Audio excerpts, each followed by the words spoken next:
آج ہم سورہ تغابن کا آخری رکوع پڑھنے کی سعادت حاصل کریں گے۔ اللہ تعالیٰ نے ارشاد فرمایا ما من مصیبت الا باذن اللہ ومن یؤمن باللہ یهد قلبہ وهو بكل شیء علیم۔ جو بھی مصیبت کسی کو پہنچتی ہے تو وہ اللہ کے اذن سے پہنچتی ہے، اللہ کی اجازت سے پہنچتی ہے۔ اہل کفار نے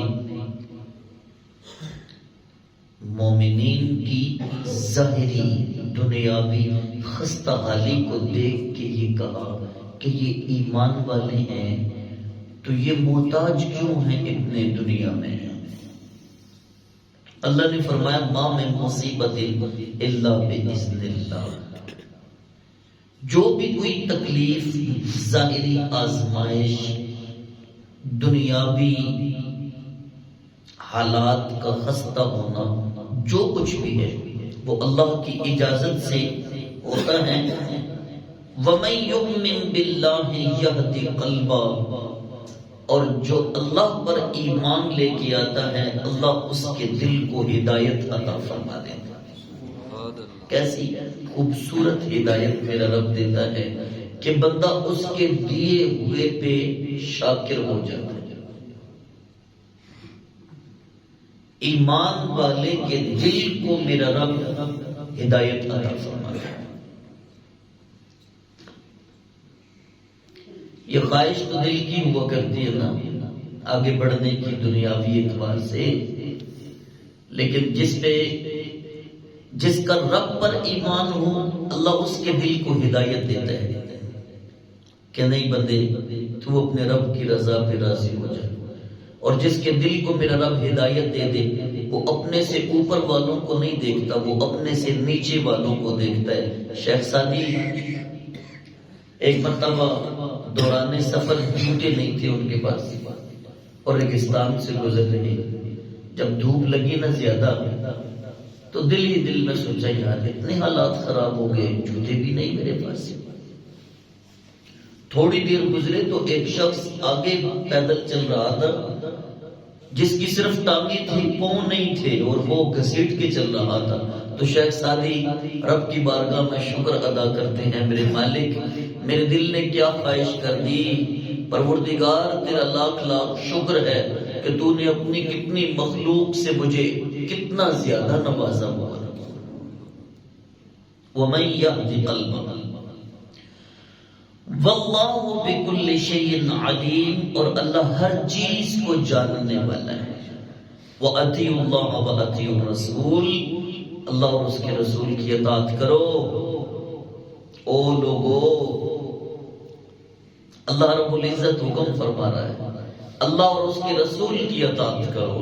فَإِن تَوَلَّيْتُمْ، اگر تم نے منہ پھیر لیا نا تو فَإِنَّمَا عَلَى رَسُولِنَا الْبَلَاغُ الْمُبِينُ، بے شک ہمارے رسول کی تو ڈیوٹی یہ تھی کہ وہ ہمارے احکام کو واضح طریقے سے تم تک پہنچا دے۔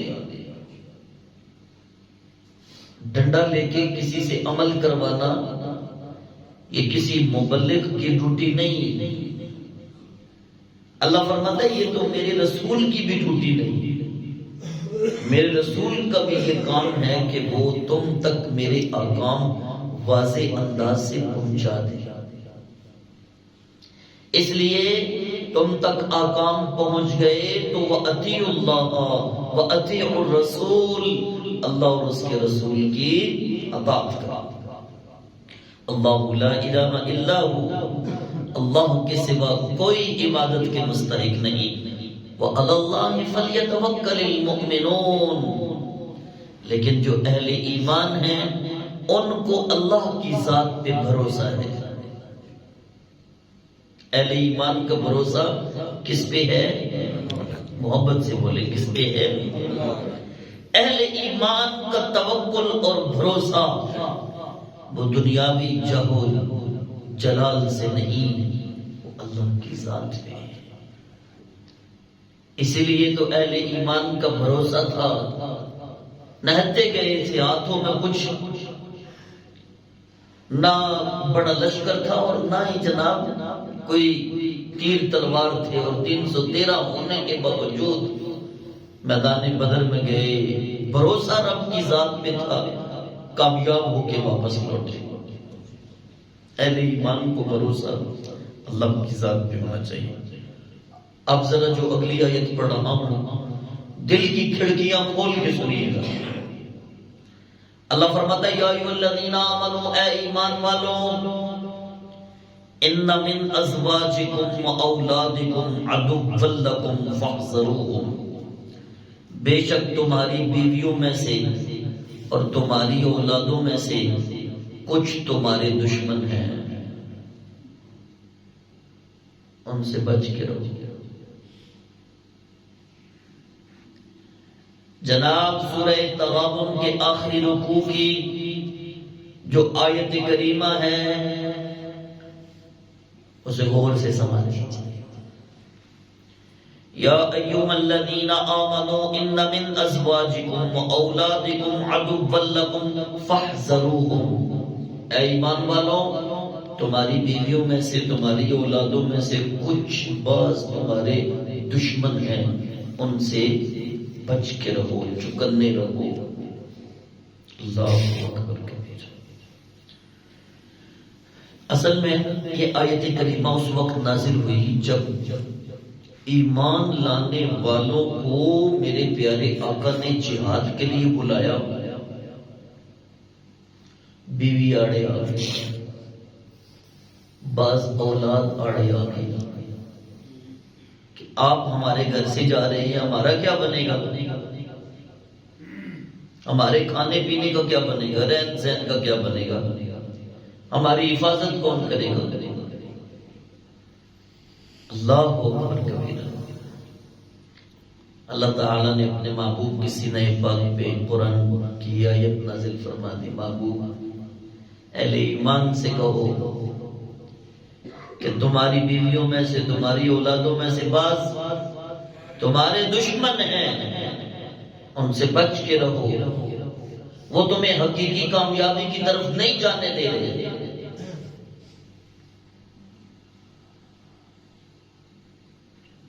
اللہ اکبر کبیرہ، اللہ اکبر۔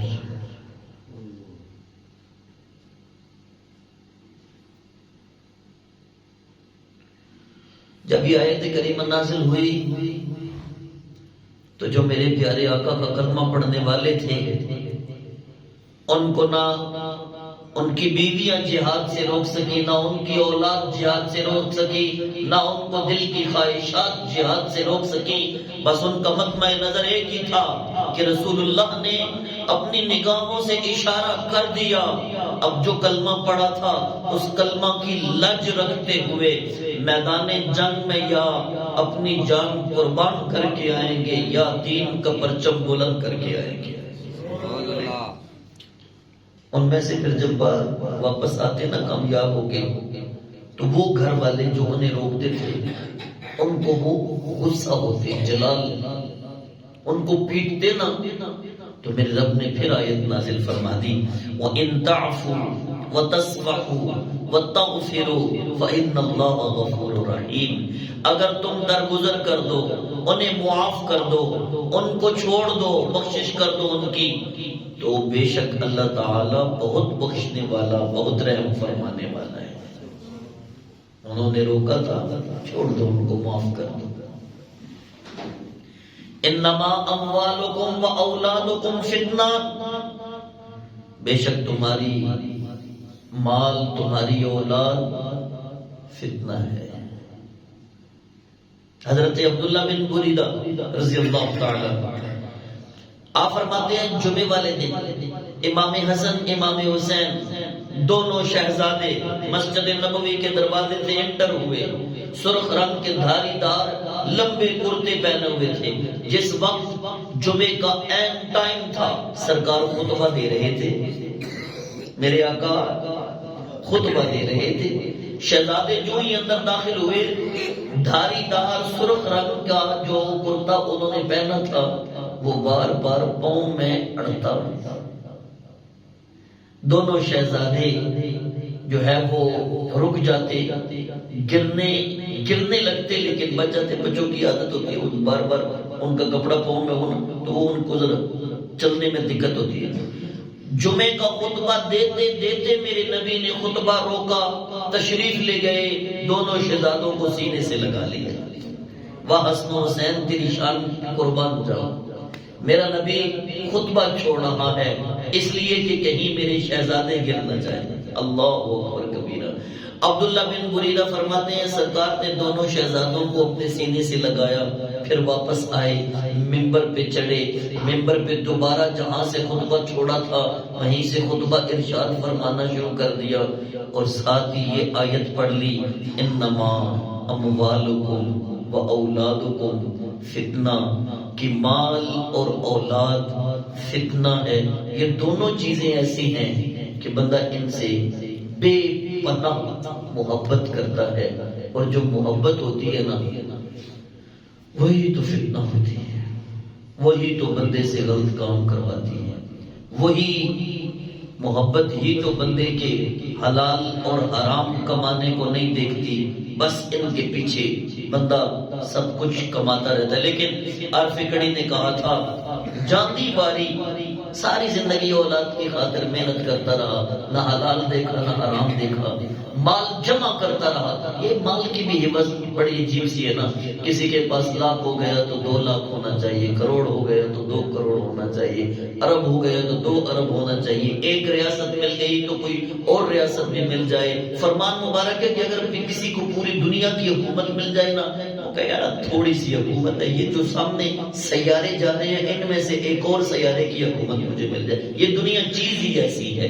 بندہ مال کی محبت میں لگا رہتا ہے اکٹھا کرنے کے لیے، اولاد کی محبت میں دن رات گزارتا ہے۔ لیکن عارف کڑی نے کہا تھا جنا لئی، ہاں آپ فرماتے ہیں کہ جاندی باری درونا بڑیوں، کوئی ہاتھ نہ لاوے ڈر کے۔ میت پڑی ہے اور ہاتھ کوئی نہیں لگا رہا، غسال کو بلایا جا رہا ہے کہ کوئی آئے آ کے غسل دے میرے باپ کو جناب، اور خود وراثت میں تقسیم میں لگے ہوئے ہیں۔ جاندی باری ڈرونا بڑیوں، کوئی ہاتھ نہ لاوے ڈر کے، جنا لئی تو پاپ کمائے، اج کتھے نے تیرے گھر دے۔ اللہ اکبر کبیرہ۔ تمہارا مال اور تمہاری اولاد فتنہ ہے، واللہ عنہ اجر عظیم، اور اجر عظیم تو اللہ ہی کے پاس ہے۔ فاتقوا اللہ ما استطعتم، بڑی غور سے سنیے گا، میرا رب آپ سب کو حکم دے رہا ہے، سب کو حکم دیا جا رہا ہے کہ جتنا ہو سکے اللہ سے ڈرو۔ فاتقوا اللہ ما استطعتم، جتنا ہو سکے، جتنا ہو سکے اللہ سے ڈرو، اور پھر کرو کیا؟ واسمعوا، اس کے حکم کو، اس کے احکام کو غور سے سنو۔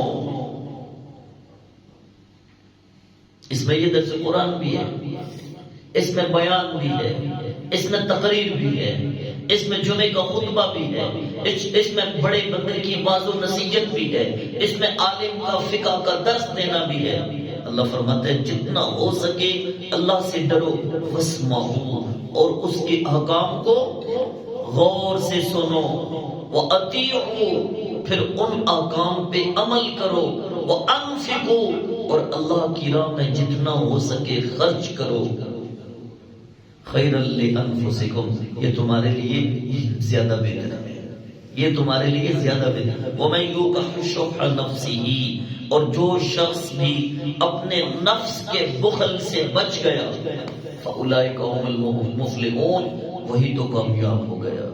جس نے اپنے نفس کی نہ سنی، جس نے اپنی ذاتی خواہشات کا جو ہے وہ زیادہ احترام نہ کیا، بلکہ اللہ کے حکم کو مانا، اللہ کے احکام پہ سر تسلیم خم کر لیا، فرمایا وہی لوگ تو کامیاب ہیں۔ ان تقرضوا اللہ قرضا حسنا یضاعفہ لکم ویغفر لکم، اللہ فرماتا ہے اگر تم اپنے رب کو قرض حسنا دو، اللہ اکبر، وہ تمہیں دگنا چگنا کر کے دے گا۔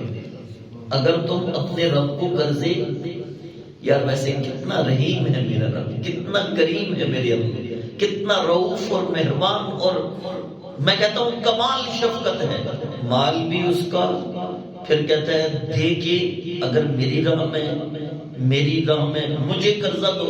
اچھا قرضہ بھی رب کو تو نہیں نہ دینا، اس کی محتاج مخلوق کو دینا ہے۔ اللہ فرماتا ہے تم میری محتاج مخلوق کو دو تو صحیح، میں تمہیں دگنا چگنا کر کے دوں گا، بلکہ روایت تو یہ ہے میں تمہیں 700 گنا تک اجر دوں گا۔ صرف اجر نہیں دوں گا، یہ کوئی نہ سمجھے کہ میں نے خاموشی کے ساتھ کسی کو 1000 روپیہ کسی غریب کی مدد کر دی تو اللہ مجھے دگنا چگنا 2000 یا 4000 دے دے گا یا 700,000 تک دے دے گا۔ نا، یہ 2-4,000 جو تم نے دیے نا کسی غریب کو، اللہ فرماتا ہے میں صرف تمہیں اس کا بدلہ نہیں دوں گا، وَيَغْفِرْ لَكُمْ، تمہارے گناہوں کو بھی معاف کرے گا، تمہارے گناہوں کو بھی معاف کروں گا۔ واللہ شکور حلیم، اللہ تو قدردان ہے، حلم والا ہے، عالم الغیب والشہادہ، العزیز الحکیم، وہ ہر غیب اور ہر حاضر کا جاننے والا ہے، وہ غالب حکمت والا ہے۔ جزاک اللہ فی الدارین وما علیہ